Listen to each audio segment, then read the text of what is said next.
it depends on how you approach it, because one of the people got really frustrated with us. It's like, that's not the point of the game. The point of the game is to beat everybody. I guess that's your perspective. That's 2 frames. Our perspective is that we're not willing to sacrifice relationships to win a stupid card game. Practice how you play. How you show up in the little moments, the little games is the muscle memory that you build for when life throws the big shit at you. Be smart about how you... You've built the business, you're crushing it in your career, you've scaled your impact, but are you winning at home? Welcome to the 200% Marriage Podcast. We're Meredith and Craig, and we're here to help you kill that domestic drag and turn your partner into your most elite teammate. From Russian taxi mishaps to hailstorms on the summit, we're sharing the raw and real stories and tactical drills you need to move out of roommateville and into your 200% life. So grab your gear. It's time to build an unstoppable team. Let's dive in. Welcome back to another episode of the 200% Marriage Podcast with Meredith and Craig. As you've been following along, we've been reading the 200% Marriage, Your Winning Playbook to Be an Unstoppable Team. And this week we are reading chapter 19. I happen to write that chapter, so I am going to read that chapter and we'll get kicked off right now. Chapter 19, Don't Be an Uber Competitive Psycho. Winning isn't everything, but it beats anything that comes in second. Bryant.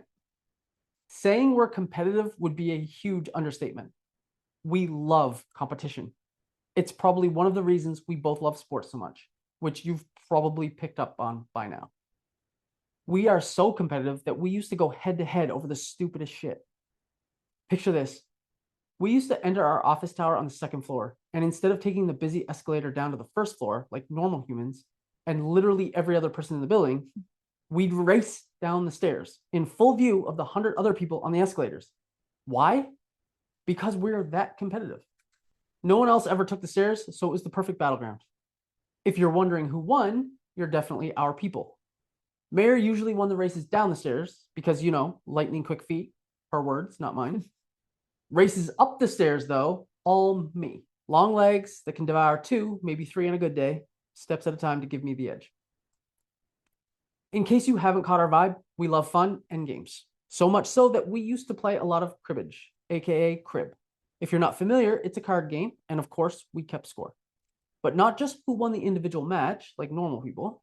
Oh no, we tracked who won the most games overall, keeping an ever-growing tally, like uber competitive psychos. At first, it was fun. We even joked that 50 years from now, we'd still be on the porch tallying up wins. But eventually, it became less fun. One of us fell behind badly in the tally, to the point where that person slammed the cards down in frustration. We won't tell you which one of us lost it, but hint, it rhymes with Megadeth. Here is Megadeth with her side of the story. Gave that away there a little bit. I'm very competitive. Seriously. A long list of friends would testify to that under oath. So losing over and over and over again, I definitely did not handle it well. At first, I really did try to shake it off. But eventually, I cracked. I was so frustrated after losing again that I tossed my cards across the table. Yes, I know, it's very mature. That's when we realized that our once fun card games weren't worth the fallout. Here's what was happening for me. 1, I was tying my value to winning, which is a terrible move in any situation, but especially damaging when you're supposed to be having fun with your teammate. 2, I was treating our relationship like a competition instead of a team. And that's what brings us back to this whole team concept we've been hammering home. And this wasn't easy for us. We're both naturally competitive and love to win. If that's you too, don't worry. You're not alone. If we can adopt a team mentality, so can you. Here's the part that took me longer to figure out than I'd like to admit. You can't be teammates in some moments and opponents in others. That's not how it works. You get good at what you practice. There's some stat, and no, I'm not looking it up. By now, you know why. Bibliographies and citations, hard pass. I think it's Malcolm Gladwell who said it takes 10,000 hours to master a skill. Whatever the exact number, the point is clear. Mastery comes from consistent practice. It takes consistent practice to get good at something. And if you're practicing the opposite of what you want, you're undoing your progress. So what exactly do those 10,000 hours have to do with your relationship? Short answer, everything. Long answer, If you want a thriving, happy, connected relationship, one where you're cheering each other on, holding each other accountable, and showing up as true teammates, you have to practice that every day in every area of your life. You can't just flip the switch to teammates when life gets hard and expect it to work. If you're practicing competing with your teammate over a silly card game or bigger stuff, you're reinforcing the habit of wanting to win, which by default means you want them to lose. Then, when life throws you a big challenge, you'll have no team practice to fall back on. You'll revert to what you practiced. Your muscle memory will kick in and you'll revert to competing. And that challenge life threw at you will feel even harder. Megadeth out, back to Craig. Since the infamous card throwing incident, we decided we are all in all the time on being an unstoppable team. To be clear, though, that doesn't mean that we won't play cards with each other. We still play. And yes, we even still keep score. But we don't care about the outcome. We intentionally cheer for each other. If Mare wins a hand, I cheer. If I score, she cheers. It's about the experience of being together, not about whether one of us wins. That perspective shift keeps us on the same team always. Not long ago, we were at a game night with friends. There were no designated teams in this game. It was an every person for themselves sort of game. These friends were also pretty competitive. And by pretty competitive, I mean very competitive. Toward the end, Mare pulled ahead. The others saw she was close to winning, and so they started teaming up against her to block her, because that meant game over and the rest of us would lose. They tried to recruit me into their little pitchfork gang. Instead, I did the exact opposite. I made moves to benefit Mare, and I caught a lot of heat for it. They couldn't believe it. To them, I was sacrificing my own best interests so she could win. And honestly, they were exactly right. They didn't seem to understand that when my wife wins, I win too. They kept trying to pit us against each other, and we wouldn't budge. Why? Because we've learned this truth and we share it with anyone who will listen, even those game night friends. The way you show up in the small moments is how you'll rise in the big ones. Don't wait for a crisis to suddenly team up. Build those habits now. Unstoppable teams show up for each other in all moments. And when the big moments happen, the muscle memory is there. It's you versus the world in the big moments. So don't build the habit that it's you versus your teammate in the small ones. You will always fall to the level of your habits. It's always both of you versus the world together versus the problem. Looking back, it's wild how competitive we were with each other, how seriously we took those games that in the grand scheme of life mean nothing. But here's the twist. Those silly games actually mean a lot. The outcome of them doesn't matter, but how you play them absolutely does. Those nothing games are practice reps, and how you treat each other in those practice moments creates the habits you'll carry into the real games in life. So when life comes at us fast, like losing Mare's dad last year, closing a business, or hitting the inevitable potholes on our road of life, we fall back on what we've practiced. Supporting each other, cheering each other on, holding each other accountable, being there for one another. Because how you do anything is how you do everything. And the little things, they're the big things. They define your relationship and your life. How you practice in the little moments is how you'll show up in the big ones. Rule number 4, unstoppable teams practice how they play. I love this chapter. I like the way we started it with the Bear Bryant quote that winning basically beats anything. It beats anything in second. Little tongue in cheek. It's true, but also the opposite of what we're talking about in this chapter. Which is why it's kind of funny. Yeah.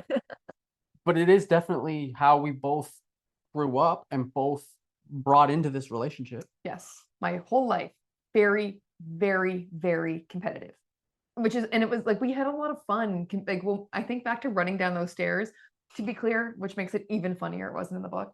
We worked in health and safety. And then we would race down the stairs. This is true. Literally. This is true. Not the healthiest, safest maneuver. Off the clock until I get in there. Totally. I think our VP actually saw us do it one time. It was kind of funny. Anyway, those are fun memories for me. But the card games is where it really, really got real. And for everyone to fully understand, we kept track of the score of the game, sure. And then at the end of the year, we would tally how many games you won and how many games I won, and we would write it in a book. And the score would be like 117 to 101 or something. And then the next year, we would tally it again. Like we were it was a running tally of forever. And we also played Skippo, and we didn't just count wins and losses in that game. We counted how badly you lost, how many cards left in your pile, and that number got very, very big over the course of a year. So we hit the competitive thing hard, and eventually I couldn't hack it anymore. I was getting so frustrated that You're getting owned. I was for a while getting owned, and I was just getting so frustrated because I tied my self-worth to winning and perfection and all those things. So I was feeling not very good about myself, and I was just tired of fucking losing. It wasn't fun for me anymore. And what are we doing this for? What are we playing games if it's not to have fun? Because having fun, which we'll get to, is a really important part. But if I'm not having any fun when we're doing this, it's just creating resentment. That's not what we're trying to accomplish. Yeah, and ultimately, if you're not having any fun, I'm not having any fun either. No, I'm glad we can play again now. Not long before we wrote the book, we were staying at an Airbnb where they had some board games, and one of them was Yahtzee. And so 1 or 2 evenings a week, we would play a few games of Yahtzee. And I remember being really proud of myself that I found myself rooting for you to roll a Yahtzee because you needed to roll a Yahtzee on your thing. And I thought back to how I was with the card game and how I was today. And I was like, whew, I've come a long way. And it feels so much better. I still want to win the game. I'm not saying I'm not competitive now. It's not like it just disappeared. I still want to win the game of Yahtzee. I just also want you to play well so that if I win, like, I'm the best. Directed in a more healthy way. Yeah. You still want to be the best. I still want to be the best. I just want to be the best if you're also good. I don't need you to suck for me to be the best. Both things don't have to exist. The games night was the first time it became super clear for me, I think for us, that this cutthroat competitiveness is undermining your relationship. And relationship with the players around the board for sure, but relationship with each other. And it was a lot of fun that night. And it was also incredibly helpful and clear because that board game experience was the seed of this chapter for sure. But I really think the 5 rules to be an unstoppable team were born that night. Like, we've been talking about other ones, growth and little things are the big things. We've been talking about those before, but to really pull them all together, that was the seed of pulling those all together in the 5 rules to be an unstoppable team. Yeah, it was an interesting night for sure. And explaining that to people, how you show up in the little moment, like how you show up in the little moments is how you're going to show up in the big moments.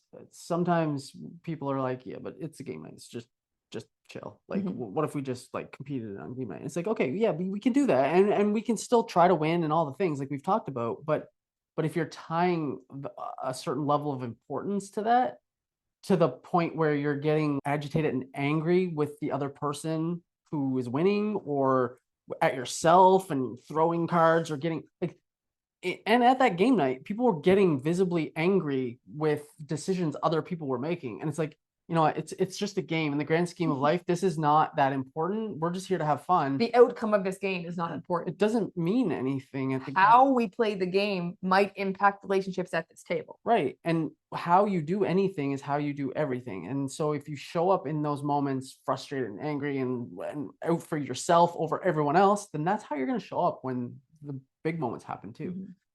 And, you know, getting that across to everyone. I'm not sure we nailed that. I don't know that everyone took that message away in the moment. I think it's something that you know, in those moments we're at elevated and heated, and it's maybe not the right time. And it's come up multiple times. Like, we've played card games with large groups of people that got very competitive, and whenever we remotely supported each other in those games, we would get attacked for sure. Yeah, not everyone understands, and that's why the book exists. So, that's one person actually said, that's not the point of the game. The point of the game is to beat everybody else. To me, the point of us all playing this game is to have fun together and build relationships. So it depends on how you approach it, because one of the people got really frustrated with us. It's like, that's not the point of the game. The point of the game is to beat everybody. I guess that's your perspective. 2 frames. Yeah. Our perspective is that we're not willing to sacrifice relationships to win a stupid card game. Practice how you play. How you show up in the little moments, the little games, the little pieces is the muscle memory that you build for when life throws the big shit at you. So be smart about how you practice. That's it for this week. Next week, we're wrapping up the 5 rules to be an unstoppable team with the 5th rule, which happens to be chapter 20. And chapter 20 next week is don't tackle your teammate. There's a time and a place for that. Wink. So we will see you next week. Bye. If today's episode gave you a new lens for your relationship, don't let it stop here. The best teams never stop training. On Thursdays, we drop the Unstoppable Team newsletter on LinkedIn. It's our high-performance briefing designed to give you one tactical drill you can run with your teammate over the weekend. So just search Meredith and Craig on LinkedIn or click the link in the show notes to subscribe. Get the briefing, kill that domestic drag, and we will see you next Tuesday.